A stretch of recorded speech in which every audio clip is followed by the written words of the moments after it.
Good morning. Good morning, sir. Any question in any mind?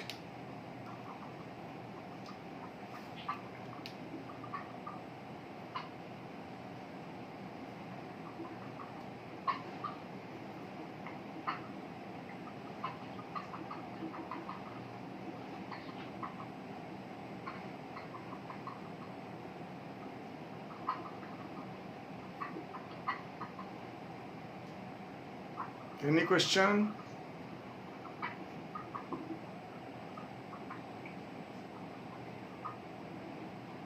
No question. Okay.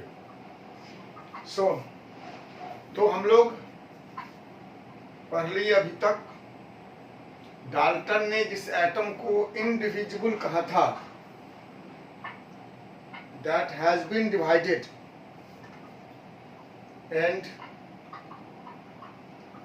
Cathode rays experiment से एक negative particle का idea आया जिसे हम लोग इलेक्ट्रॉन कहते हैं। जे थॉमसन ने 1897 में अपने कैथोड रेज एक्सपेरिमेंट से प्रूव किया कि एक नेगेटिवली चार्ज पार्टिकल दुनिया के सभी एलिमेंट के एटम के एसेंशियल पार्ट हैं और जिसका नाम है इलेक्ट्रॉन। इलेक्ट्रॉन के डिस्कवरी के बाद एक क्वेश्चन, आपको मालूम है कि एटम्स आर न्यूट्रल? मालूम है। Who can prove that atoms are neutral? कौन प्रूव कर सकता है कि एटम्स न्यूट्रल हैं? क्विक क्विक यस नो में जवाब दो। कोई नहीं। Can anyone prove that atoms are neutral?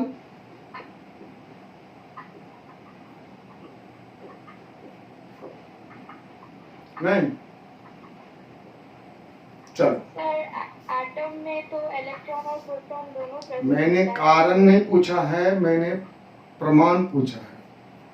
ये तो रीजन बता रहे हैं आप क्यों न्यूट्रल है। This is not a proof. प्रमाणित करना है कि एटम न्यूट्रल पहले है तब ना इलेक्ट्रॉन न्यूट्रल है। Yes, sir. Atoms charge और stable होता है, unstable नहीं। से वो लोग neutral है। एटम्स स्टेबल होता है इसलिए न्यूट्रल है। चलिए। अगर वो न्यूट्रल नहीं होता तो हम किसी चार्ज बॉडी को लेके जाते तो वो उसके साथ अट्रैक्शन या रिपल्शन शो करता है और वो शो नहीं करता है कोई न्यूट्रल। गुड। अब कभी आपने ऐसा किया है? कभी आपने ऐसा किया है? सोचिए, बहुत सिंपल बात है। What we have concluded, हमने कंक्लूड किया कि दुनिया में जितना भी मैटर है सभी एटम से बने हुए हैं। याद आया? Atoms are building block of this universe. So whole universe is made of atom. और अगर एटम पर चार्ज होता तो इस यूनिवर्स का हर मैटर चार्ज्ड होता। आप भी चार्ज होते, हम भी चार्ज होते। आपके हाथ में कलम है, कागज है, कॉपी है, पेन है, मिट्टी है, हवा है, पानी है, सब क्या होता? सभी चार्ज होते और सब एक दूसरे को या तो अट्रैक्ट करते या रिपेल करते। ऐसा होता है क्या? नहीं होता है। This is a proof that atoms are neutral because everything of this universe जो नेचुरल है वो सब न्यूट्रल है। ठीक है, तो दो पॉइंट हुआ। Atoms are neutral, that is proved, and atoms contain negatively charge particle, that is also proved. दो बातें साबित हो गई हैं।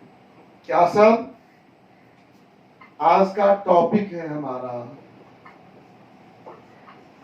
Discovery of proton. Discovery of proton किसने किया? अर्नेस्ट गोल्डस्टीन ने। कब किया? 1886 में। कैसे किया? Anode rays experiment. आपको पता होना चाहिए कि एनोड रेज को ही हम लोग कैनाल रेज भी कहते हैं। ये हमारा आज का टॉपिक है। तो पहले प्रश्न है, हमारे पास दो इंफॉर्मेशन है। Information number 1, atoms are neutral. कैसे समझे? Because everything of this universe is neutral. Everything of this universe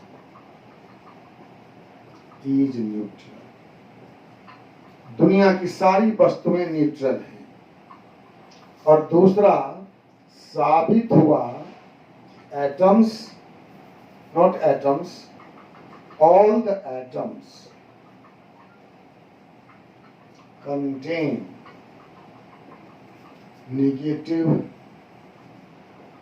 negatively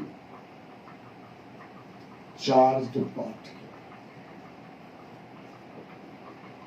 ये दोनों बातें सच हैं कि दुनिया के सारे एटम न्यूट्रल हैं और दुनिया के सारे एटम में निगेटिवली चार्ज पार्टिकल है। क्या ऐसा हो सकता है? दो बातें सच,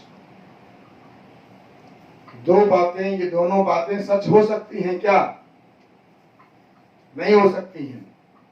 एटम न्यूट्रल भी है, उसमें निगेटिव पार्टिकल भी है, ये दो बातें सच नहीं हो सकती हैं। अगर ये दोनों बातें सच हैं तो एक और बात सच होगा। क्या? कि एटम में कोई पॉजिटिव पार्टिकल भी होगा और जिसका चार्ज इलेक्ट्रॉन के इक्वल और अपोजिट होगा। इसका मतलब इट इंडिकेट्स, यह इंडिकेट करता है एटम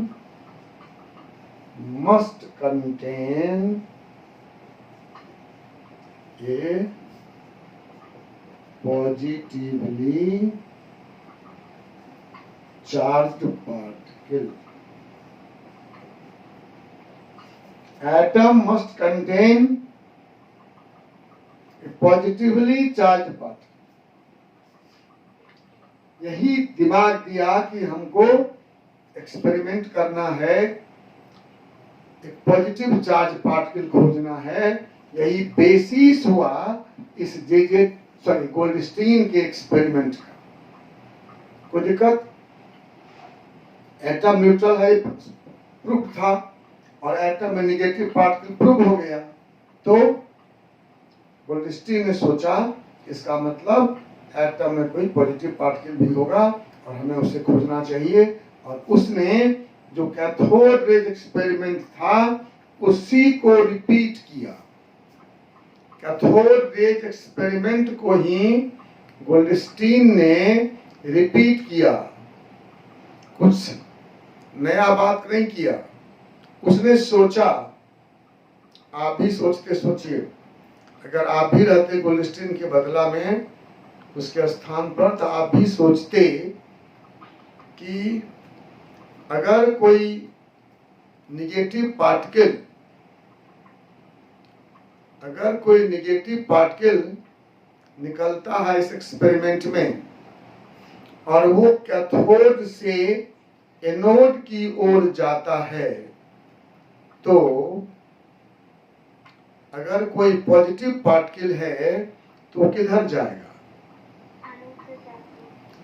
आप देखिए, आपको दिख रहा है कुछ?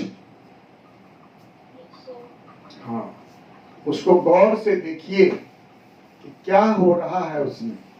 हम आपको बताते हैं। वही कैथोड रेज एक्सपेरिमेंट ही है, सिर्फ एक चेंज किया कि उसने कैथोड रे के प्लेट में होल कर दिया। ऐसा ट्यूब था, वही ट्यूब है।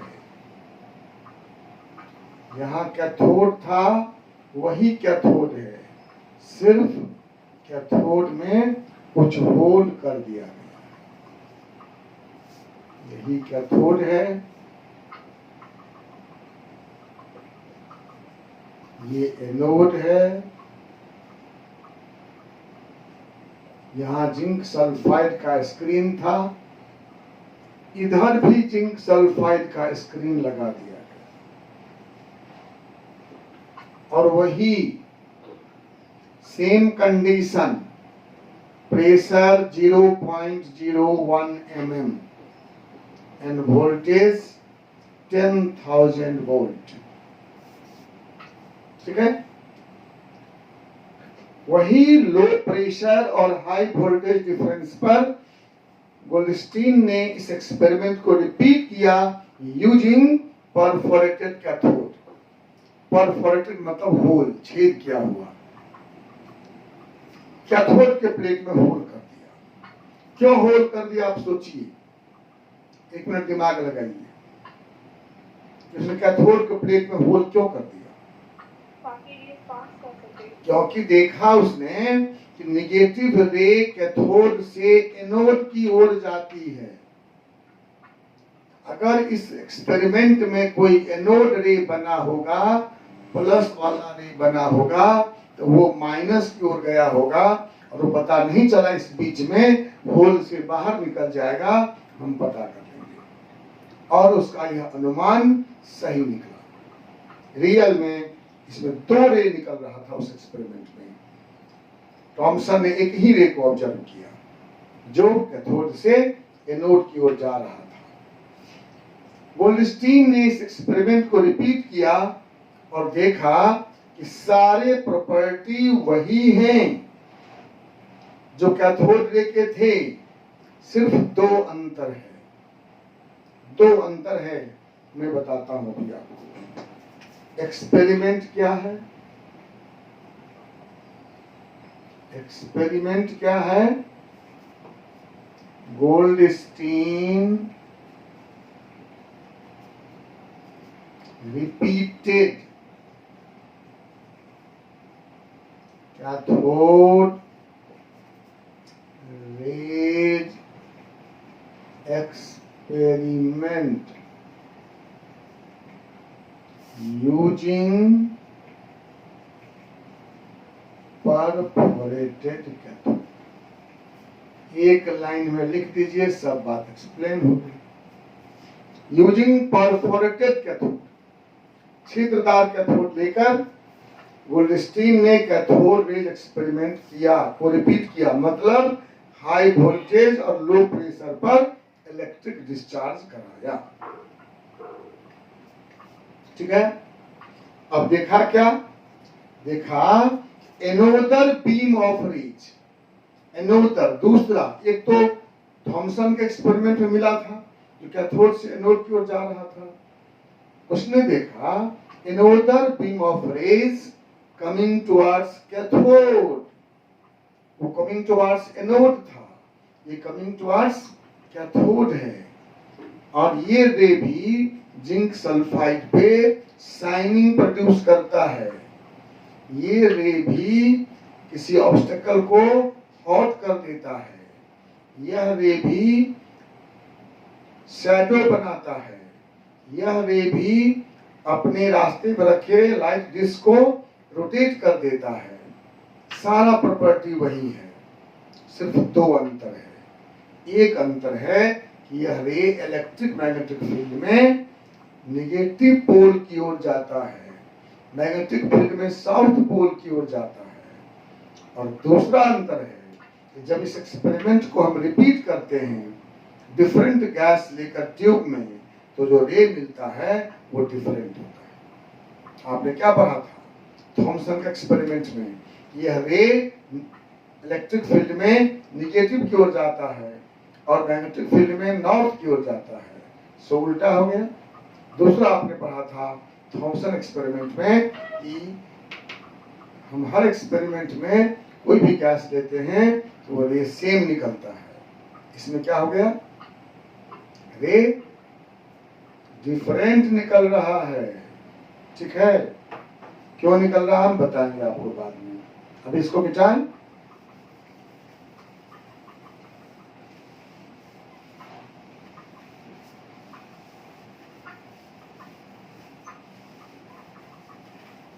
ठीक है, तो एक्सपेरिमेंट हुआ, electric discharge at low pressure and high voltage difference. Observation क्या हुआ, एक दूसरी किरण निकली जो थॉमसन को मिला था उसके अलावा। तो लिखिए ऑब्जर्वेशंस।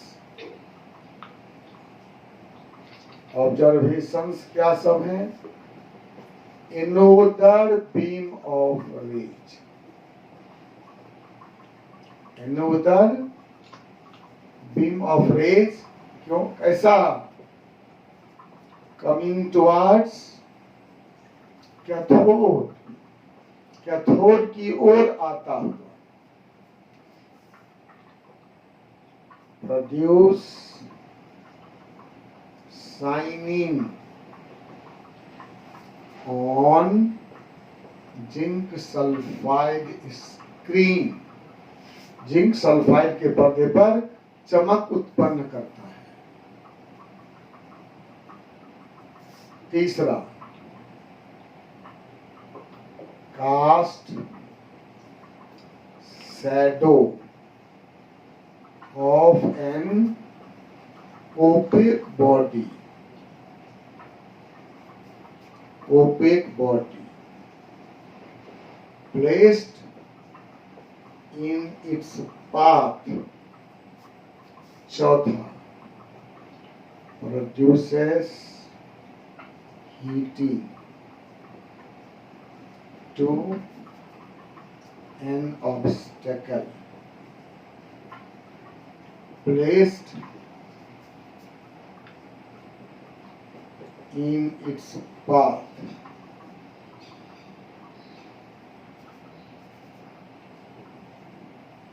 पांचवा, rotates light disc placed in its path.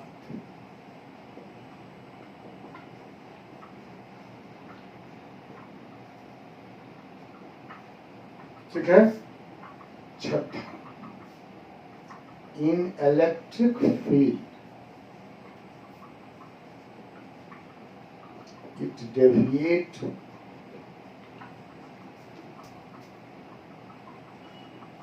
towards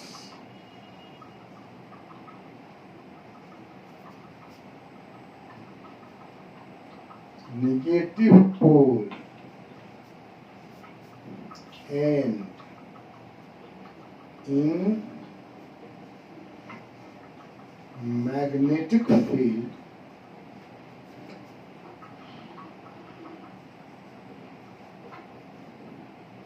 it deviate towards south pole, south pole. और सतमा, when this experiment is repeated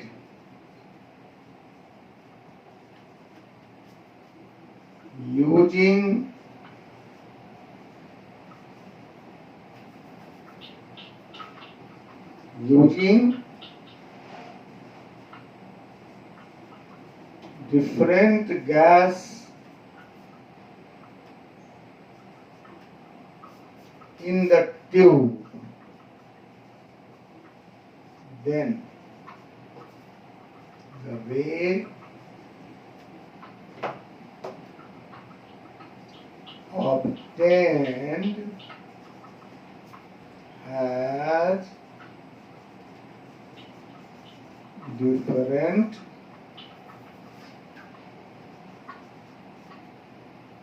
charge and mass। इतने इसके फीचर्स हैं इस एनोड रे के या कैनाल रे के।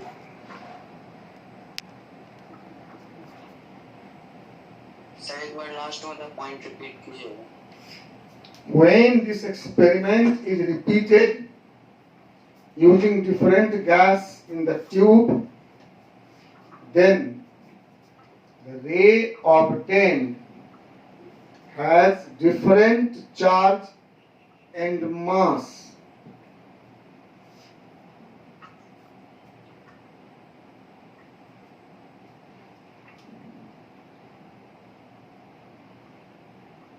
ठीक है, एक बार फिर से इसको मैं बता देता हूँ। नंबर एक बार रिपीट कीजिए ना। हाँ, मैं सब रिपीट कर रहा हूँ। पहला है another beam of rays coming towards cathode। एक दूसरी किरण पुंज कैथोड की ओर आ रही थी। Produce shining on zinc sulphide screen. ये रे के बारे में कहा गया है। रे produce shining on zinc sulphide screen. वो जिंक सल्फाइड की स्क्रीन पर शाइनिंग प्रोड्यूस करता है, चमकता है, मतलब रे है, ये रे का प्रॉपर्टी है। Cast shadow of an opaque body placed in its path. Cast shadow of an opaque body placed in its path, मतलब इनके रास्ते में अगर कोई हम ऑब्जेक्ट रखते हैं ओपेक बॉडी, ओपेक मतलब अपारदर्शी, जिसके आर पार लाइट नहीं जा सकता है, तो शैडो बनता है।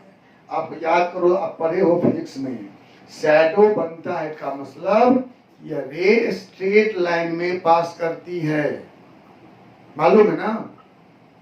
शैडो का बनना का मतलब क्या हुआ? The ray passes in straight line. आप लाइट के बारे में पढ़े हो कि लाइट शैडो इसलिए बनाता है कि वो स्ट्रेट लाइन में पास करता है।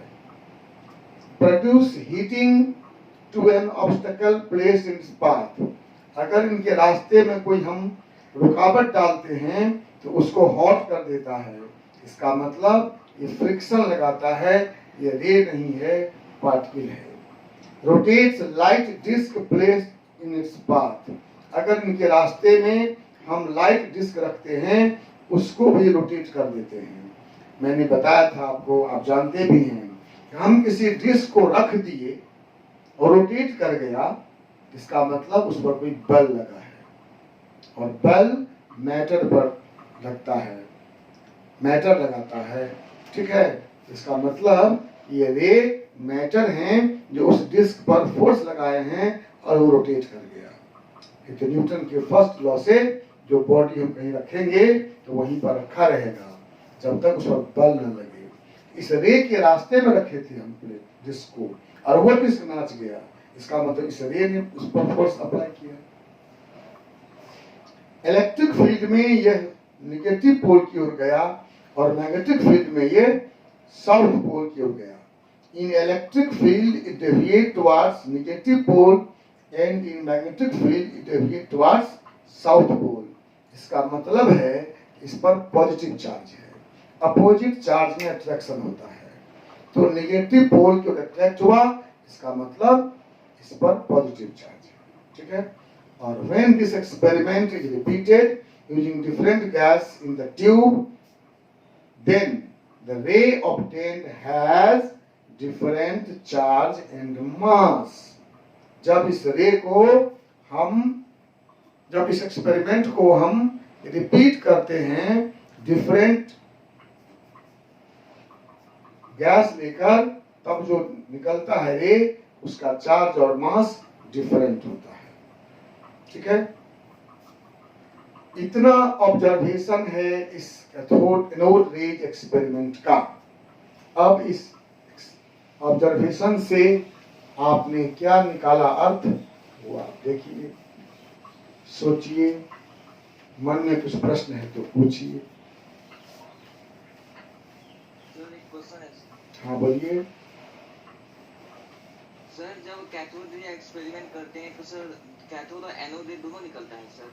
हाँ, लेकिन हमने स्टडी तो किया सर, एनोड रे का, ये सर पर दोनों निकलता है सर। दोनों निकलता एक है। experiment- हाँ निकलेगा ही ना, सर जब तक दोनों नहीं निकलेगा, निकलता है सर। एटम जब टूटेगा नहीं, इलेक्ट्रॉन निकलेगा नहीं, तो फिर पॉजिटिव कहाँ से आएगा सोचिए। ये सर पर सर दोनों टकराता नहीं है सर कोई अपने पास। हाँ क्यों टकराएगा, टकराता ही होगा।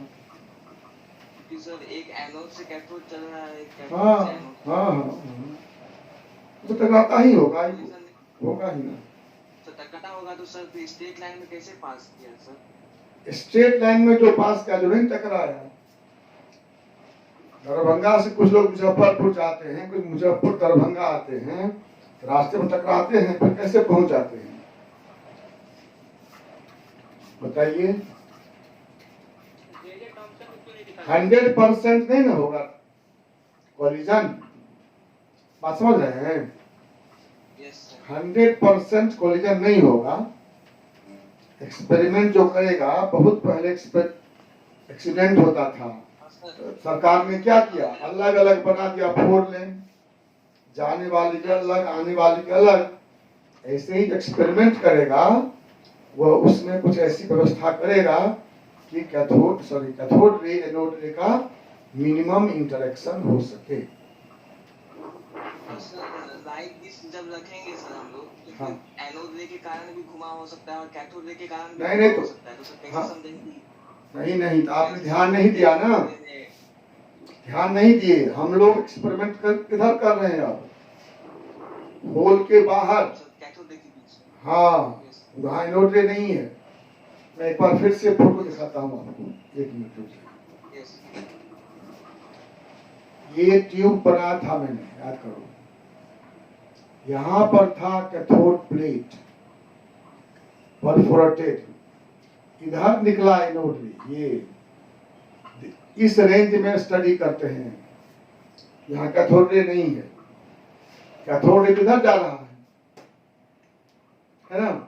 जो एनोड रे इस कैथोड के होल को क्रॉस किया, उसका स्टडी हम कर रहे हैं। यहाँ पर कैथोड रे नहीं है। आई बात समझ में? नहीं समझा भी? कैथोड रे तो इधर जा रहा था ना, इस एरिया में कैथोड रे है, इस एरिया में नहीं है। इस कैथोड रे के आगे जा रहा है। कैथोड रे कैथोड से आगे एनोड की ओर जा रहा है। और अभी हम स्टडी कर रहे हैं कैथोड रे से पीछे, जो इसमें निगेटिव रे है वो तो एनोड की ओर गया, और जो पॉजिटिव था वो होल से क्रॉस कर गया। तो इसका हमने यहाँ स्टडी कर लिया। ठीक है, yes sir, thank you sir, समझ गए। वो अपना एक्सपेरिमेंट करने का टेक्निक होगा। हम लोग थ्योरी पढ़ते हैं ना, जब थ्योरी पढ़ना और एक्सपेरिमेंट करने में डिफरेंस है। तो जब कोई एक्सपेरिमेंट करेगा तो फिर वो ऐसा इंस्ट्रूमेंट में व्यवस्था करेगा कि वो जिसका स्टडी कर रहा है वही सब सिर्फ उसमें आए, दूसरा नहीं आए। और बोलिए, any more question? Sir yes sir. हाँ बोलिए। सर जे टॉमसन को सर एनोड रेस क्यों नहीं दिखा सर? नहीं दिखना चाहा, वही दिखता है ना जो देखना चाहता है आदमी। वो तो अपना एक्सपेरिमेंट कर रहा था निगेटिव रे के लिए, जो रे आ रहा, वो तो एनोड पर एक्सपेरिमेंट कर रहा था ना, वहां तो आया नहीं। क्योंकि एनोड रे बना, वो तो उल्टा चला गया। He was studying near anode, वहां तो आया ही नहीं, तो उसको कैसे मालूम होता है? आई बात समझ में? जहां वो स्टडी कर रहा था, at that point there was no cathode ray, so he observe only anode ray, cathode ray, anode ray वहां था नहीं। और जब डिस्कवरी कर लिया तो अपना आगे तो सब काम वही थोड़े कर लेगा, नहीं। उसके बाद और लोगों ने किया दूसरा काम। चल तो इस तरह से प्रोटॉन का डिस्कवरी हो गया। अब दो बात था इसमें, एक बात ये प्लस की ओर जाते हैं तो सर माइनस की ओर जाते हैं, तो समझ गए इसका मतलब यह पॉजिटिवली चार्ज्ड है। इसका भी चार्ज और मास निकाला गया, इसका चार्ज पाया गया प्लस 1.60 10⁻19 कूलम। इलेक्ट्रॉन के चार्ज के इक्वल लेकिन अपोजिट, और इसका मास पाया गया 1.66 10⁻27 kg, जिसको नियरली हम लोग 1 AMU मानते हैं। प्रोटॉन का चार्ज इलेक्ट्रॉन के चार्ज के मैग्नीट्यूड में इक्वल और डायरेक्शन में अपोजिट, साइन में अपोजिट, वो माइनस था ये प्लस है, और चार्ज 1.66 इंटू 10⁻27 kg, इसी को हम लोग 1 AMU मानते हैं। ठीक है, नियरली एक्यूरेट नहीं है लेकिन 1 AMU इसी को मानते हैं। अब दूसरा जो सवाल था उसका जवाब देना है आप लोगों को कि आखिर जब हम हाँ बोलो सर, चार्ज भी तो अप्रॉक्स 1 ही हो जाएगा सर। क्या चार्ज, इसी चार्ज को 1 मानते हैं, हाँ इसी चार्ज को हम लोग +1 मानते हैं एस यूनिट में। इलेक्ट्रॉन का जो चार्ज है वही 1 है, इलेक्ट्रॉन का चार्ज इतना ही है तो वो -1 है, ये +1 है, यूनिट यही है। हाँ, क्वेश्चन था कि जब डिफरेंट गैस लेते हैं ट्यूब में तो जो रे निकलता है उसका चार्ज मास डिफरेंट क्यों है, जबकि कैथोड रे एक्सपेरिमेंट में जो रे आए थे सब समान थे। कोई बताइए, किसी के पास है इसका जवाब तो बोलते रहो। है आंसर है? क्योंकि प्रोटॉन भारी होता है ना इलेक्ट्रॉन से। हेलो सर, प्रोटॉन ज्यादा भारी होता है ना। भारी की बात नहीं है बाबू, भारी की बात कहाँ है, यहाँ बात है कि डिफरेंट गैस लेने पर जो रे निकला उसका चार्ज और मास डिफरेंट था। कैथोड रे में जो निकला रे सभी गैस में वो सेम चार्ज मास वाला था, और इसमें जो डिफरेंट गैस लिए हैं तो डिफरेंट आया है, ऐसा क्यों? दैट इज अ क्वेश्चन, हल्का भारी क्वेश्चन नहीं है। बोलो कोई। मैंने जो कहा है उसी में आंसर छिपा हुआ है, मेरे स्टेटमेंट में आंसर छिपा हुआ है। सोचिए, आप कभी मंदिर गए हो? मंदिर गए हो? Yes sir. गए हो, लड्डू ले गए हो मंदिर में? लड्डू लेकर गए हो? सोचो वहां क्या होता है। जब मंदिर में आप लड्डू लेके जाते हैं, पैकेट देते हैं पंडित जी के पास, पंडित जी क्या करते हैं? कुछ ले लेते हैं सर। हाँ, कुछ उसमें से 2 लड्डू निकाल लेते हैं या 2 फूल डाल देते हैं। ठीक है, यस। सोचिए कि एक आदमी 10 लड्डू लेकर गया, पंडित ने 2 निकाल लिया, कितना बचा? 8। और कोई 20 लड्डू ले गया, पंडित 2, कितना बचा? 18। कोई 15 लड्डू ले गया, पंडित 2 निकाल, कितना बचा? 13। तो यही तो आंसर है कि डिफरेंट लड्डू लिए और निकला सेम, तो बचेगा डिफरेंट ना। मैथ के स्टूडेंट हो, डिफरेंट में से सेम माइनस करेंगे तो रिमाइंडर क्या होगा? बोलो, 6 में से 2 निकालेंगे, 10 में से 2 निकालेंगे, 20 में से 2 निकालेंगे तो क्या बचेगा? हाँ, डिफरेंट होगा सर। यही बात है कि हम डिफरेंट गैस का एटम लिए हैं, डिफरेंट गैस का एटम जिसका मास डिफरेंट है, और कैथोड रे निकला वो सेम था, तो 50 क्या होगा? जैसे आप हम हाइड्रोजन लिए, इसमें से इलेक्ट्रॉन निकला, H+ बचा। हम हीलियम लिए, इसमें से दो इलेक्ट्रॉन निकल गया, He2+ बचा। हम लिथियम लिए, इसमें से एक इलेक्ट्रॉन निकल गया, Li+ बचा। तो ये डिफरेंट होगा ही ना।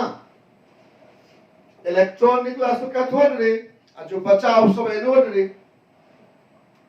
ठीक है, अब क्लियर हुआ कि एटम के में से इलेक्ट्रॉन निकल गया, वो सारे इलेक्ट्रॉन निकले वो समान थे, और जो बच गया वो गया एनोड रे में, तो वो सब डिफरेंट हुए। कोई नई बात नहीं है इसमें। इसलिए all anode rays are not protons। सारे एनोड रे प्रोटॉन नहीं, keep in mind. Cathode ray means electron, but anode ray does not mean proton। Anode ray does not mean proton। Anode रे प्रोटॉन नहीं है। फिर प्रोटॉन कौन है? Proton है स्मॉलेस्ट एनोड रे। कौन है प्रोटॉन? स्मॉलेस्ट एनोड रे। एनोड रे में जो सबसे छोटा है वो प्रोटॉन है। बहुत इंपॉर्टेंट बात है, ध्यान रखना इसको, कभी कंफ्यूज मत करना। एनोड रे का सारे कैथोड रे इलेक्ट्रॉन हैं, लेकिन सारे एनोड रे प्रोटॉन नहीं है। ठीक है, लाइटेस्ट सबसे हल्का एनोड रे इज प्रोटॉन। लाइटेस्ट एनोड रे इज प्रोटॉन। सबसे हल्का एनोड रे है वही प्रोटॉन है। और वो कौन है? वो है H+ आयन। ये प्रोटॉन है, याद रखो। H+ ion is proton. Hydrogen minus electron is proton. Hydrogen से एक इलेक्ट्रॉन निकलने के बाद जो बचता है वो प्रोटॉन है।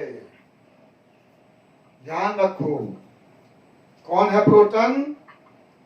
H+ ion. कौन है प्रोटॉन? जो H में से E निकल गया तो बचा वो है प्रोटॉन। और ये प्रोटॉन भी सभी एलिमेंट के एटम में रहते हैं। Atoms of all the element contain proton. सभी, इसलिए देखेंगे आप, हम लोग आगे कभी कभी बोलते हैं प्रोटॉन तो लिखते हैं H+। H+ को ही प्रोटॉन बोलते हैं। एसिड बेस का डेफिनेशन पढ़ेंगे, वहां पढ़ेंगे प्रोटॉन डोनर इज एसिड और लिखेंगे H+। रियल में H+ ही प्रोटॉन है, लेकिन ये H+ भी दुनिया की सारे एलिमेंट के एटम में रहता है। H+ एक अकेला है, दूसरे में 2, 4, 10, 20 रहता है। आप सब जानते भी हैं इस बात को। ठीक है, टाइम परमिट करेगा तो हम, हाँ पढ़ेगा अभी तो डिस्कवरी न्यूट्रॉन पढ़ा देते हैं। अभी पहले 1 मिनट समय आपके पास क्वेश्चन पूछिए। कोई दिक्कत? किसी के मन में क्वेश्चन कुछ भी है तो बताओ।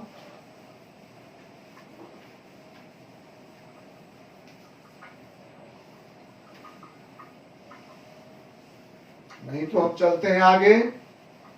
अपना नेक्स्ट टॉपिक है डिस्कवरी ऑफ न्यूट्रॉन। ये छोटा सा ही है।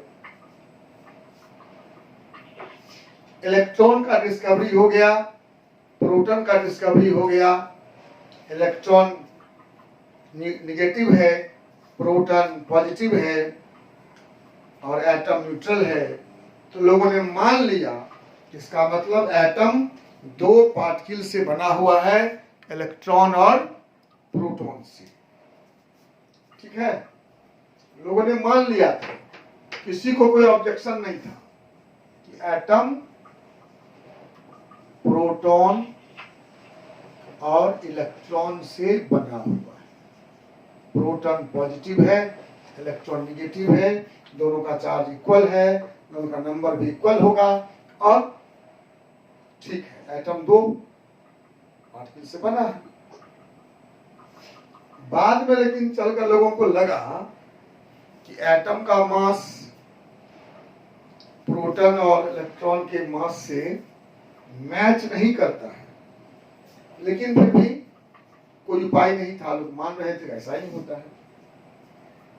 1932 में जेम्स चार्डविक ने एक एक्सपेरिमेंट किया। रियल में जेम्स चार्डविक स्टूडेंट थे मैडम क्यूरी के। आपने नाम सुना मैडम क्यूरी का? यस सर, रेडियम को उन्हीं ने डिस्कवर किया। हाँ, रेडियम को, पोलोनियम को। मैडम क्यूरी दुनिया की वो साइंटिस्ट हैं जिनके परिवार में 3 लोगों को नोबेल पुरस्कार मिला। मैडम क्यूरी को, उनके बेटी को, उनके दामाद को। उनके हस्बैंड रॉन्जन को थे। हाँ, मेरी क्यूरी। ठीक है। तो James Chadwick was a student of Madame Curie, and Madame Curie was studying properties of alpha beta gamma rays. Madam Curie alpha beta gamma rays के प्रॉपर्टी को स्टडी कर रही थी। तो उसने जेम्स चार्डविक को काम दिया था कि मेटल्स पर तुम अल्फा रेज का बम्बार्डमेंट करो और देखो रिजल्ट क्या होता है। अल्फा रेज का बम्बार्डमेंट बेरिलियम मेटल पर, ये बेरिलियम मेटल है और एक सोर्स है पोलोनियम का सोर्स, जिस पोलोनियम के सोर्स से अल्फा किरणें इस पे अटैक कर रही है और इससे फिर एक रे निकलता है। यह जो रे निकलता है वो रे कुछ जाता है प्लस की ओर, कुछ माइनस की ओर और कुछ रे सीधे निकल गया। बेरिलियम मेटल पर अल्फा रेज के बम्बार्डमेंट से कुछ रे निकला, जो मोस्ट ऑफ द रेज सीधे चला गया। इधर डेविएशन बहुत कम ही रे का हुआ है, आप देख रहे होंगे। अधिकांश रे सीधे निकल गए। अल्फा रे जो गया होगा वो अपना रिपीट चला गया प्लस माइनस की ओर। तो इस आधार पर चार्विक ने सोचा कि अगर एटम दो ही पार्टिकल से बना है, पॉजिटिव और नेगेटिव, तो प्लस जाएगा माइनस की ओर, माइनस जाएगा प्लस की ओर। ये सीधे कौन गया, वो कौन है, कहां से आया, जो न प्लस की ओर गया ना माइनस की ओर गया, सीधा चला गया। अल्फा रे तो पॉजिटिव होता है, 2 प्लस होता है उस पर, वो कर नहीं सकता है। तो फिर इसका मतलब बेरिलियम से कुछ ऐसा निकला है जो न प्लस की ओर गया है न माइनस की ओर गया है, निश्चित रूप से वह न्यूट्रल है। इसका मतलब एटम में 2 नहीं 3 पार्टिकल रहते हैं, एक नेगेटिव इलेक्ट्रॉन, एक पॉजिटिव प्रोटॉन और तीसरा कोई न्यूट्रल है। इसका नाम रखा न्यूट्रॉन। इस प्रकार से न्यूट्रॉन का डिस्कवरी हुआ। कौन डिस्कवरी किया? James Chadwick. किसने किया? जेम्स चार्डविक ने। कब किया? 1932 में। 1932 में जेम्स चार्डविक ने। कैसे किया? बेरिलियम पर अल्फा रेज के बम्बार्डमेंट से। Bombardment of alpha rays on beryllium metal Be49। इस पर बम्बार्डमेंट हुआ अल्फा रे। अल्फा रे होता है हीलियम आयन, उसका चार्ज 2 मास 4 होता है। बना कार्बन और एक कण निकला, इस पर कोई चार्ज नहीं था और मास प्रोटॉन से थोड़ा सा ज्यादा, मास प्रोटॉन से थोड़ा ज्यादा, ऑलमोस्ट प्रोटॉन के बराबर मानते हैं हम लोग, इसको 1ab मानते हैं। ये रिएक्शन हुआ, beryllium atomic number 4 mass number 9, bombardment alpha रे का हुआ जिसका एटॉमिक नंबर 2 मास नंबर 4, इससे एक कार्बन बना एटॉमिक नंबर 6 मास नंबर 12 और एक पार्टिकल निकला जिसका चार्ज 0 है, मास 1 है। इसी न्यूट्रल पार्टिकल का नाम है न्यूट्रॉन। ठीक है, समझ में आएगा कि बेरिलियम पर, बेरिलियम मेटल पर अल्फा रेज के बम्बार्डमेंट से कार्बन बनता है और एक कण निकलता है जिसका नाम है न्यूट्रॉन। न्यूट्रॉन का डिस्कवरी तो हुआ ही हुआ। एक और बात याद रखिए, मैंने आपसे कहा था कि केमिस्ट्री का जन्म 2 काम के लिए हुआ था। एक अमृत की खोज जिसका सेवन करने वाला कभी मरेगा नहीं, और दूसरा कि हम एक एलिमेंट को दूसरे एलिमेंट में कन्वर्ट कर सकें, और वो काम हो गया। देखिए, बेरिलियम से कार्बन बन गया, बेरिलियम मेटल है और कार्बन नॉन मेटल है, मेटल से नॉन मेटल बन गया। आप किसी भी एक एलिमेंट को दूसरे एलिमेंट में कन्वर्ट कर सकते हैं। तो केमिस्ट्री का यह जो लक्ष्य था वो पूरा हो गया। और दूसरा जो लक्ष्य है कि अमृत की खोज, वह भी लगभग पूरा हो ही गया है। लॉन्गेविटी बढ़ी है लोगों की, आप जानते हैं, तो उस दिशा में और भी काम आगे चल रहा है। तो केमिस्ट्री संतुष्ट है, उसका जीवन सफल हो गया। आज केमिस्ट्री सेंट्रल साइंस बना हुआ दुनिया का। In this way Newton was also discovered. अब आपके मन में कुछ प्रश्न है तो बताइए। किसी भी एग्जाम में आपको ये डिस्क्रिप्शन लिखने के लिए नहीं कहेगा, लेकिन का तथ्य आपको पता होना चाहिए। ठीक है ना, उससे कुछ क्वेश्चन रह सकता है। और आप एक टेबल बना लीजिए कि किस पार्टिकल का डिस्कवरी किसने किया, कब हुआ और उसका चार्ज मास कितना है, वो आपको जरूर याद रहना चाहिए। ठीक है, 3 ही तो पार्टिकल है। कौन सा? इलेक्ट्रॉन,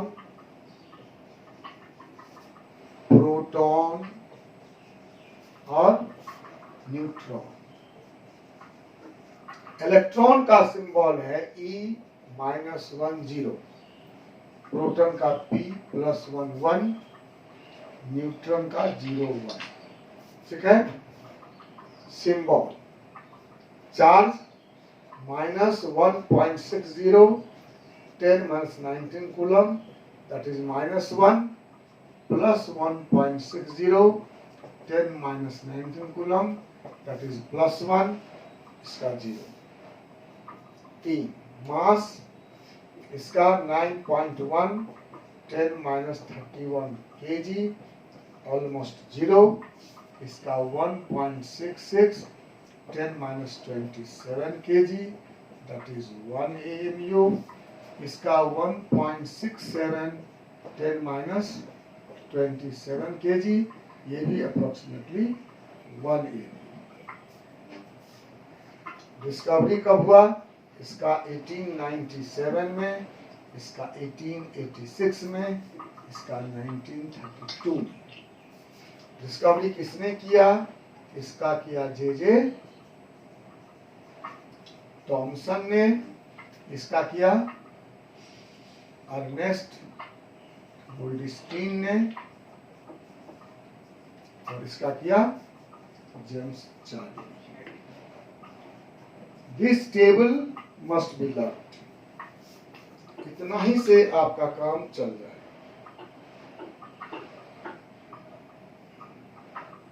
ठीक है, इलेक्ट्रॉन, प्रोटॉन, न्यूट्रॉन का सिंबल, चार्ज, ये हुआ एब्सोल्यूट चार्ज, ये रिलेटिव चार्ज, ये एब्सोल्यूट मास, ये रिलेटिव मास।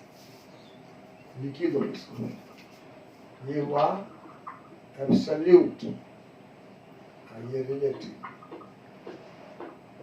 ये एब्सोल्यूट, ये रिलेटिव। यही मेन इंपॉर्टेंट है। एक्सपेरिमेंट में जो पढ़े वो याद रहेगा। कोई कंसेप्चुअल क्वेश्चन ऐसा होगा जिसका जवाब आप दे पाएंगे।